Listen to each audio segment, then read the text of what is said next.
осылай шыға береді. Халықты сен белсенділерді, ұлттың ерлерін сен тауыса алмайсың, Назарбаев. Қауіпсіздік кеңесінің бастығы Дулат Ағаділ үшін басыңмен жауап бересің. Және де бұрынғы саяси, осы кімдерді, Заманбекті, Алтынбекті, және де Батырхан Дәрімбетовті, Жаңаөзен құрбандары мысалы атқыздың. Сенен басқа кім оған приказ береді? 200-дің қой, халық біліп отыр барлығы. Біз сені қорқпаймыз, Құдайдан ғана қорқамыз. Сондықтан халықтан кешірім сұрада ертерек орныңды тап. 60-та келмеген ақыл 80-де кіреді деп біз ойламаймыз еш уақытта. Тоқаевыңды да алып кет өзіңмен бірге. Дұрыс, әділетті сайлау өткіз. Әділетті сайлау өткіз. Мына КМБ халыққа қарсы жұмыс істемесін.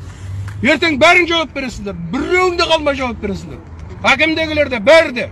Біздің құқықтарымызды аяғымен таптап тұр. Конституциялық заңымызды өздері таптап тұр. Сол үшін жауап берсін. Нағыз трайбалес, ұятсыз. Бүгін Шамалғанды айналасына жинап алған. Бұл земелі қалалық басқа жерінде ел басқаратын олдар жоқ па? Кадрың мықты болса, қадырың мықты болады дейді. Ай бәрекелді. Сталин айтқан, кадр решает все деген. Парақорлық. Осы жаңа 2 премьер-министрің сотталды. 2 КМБ-ның республика бастығы сотталды.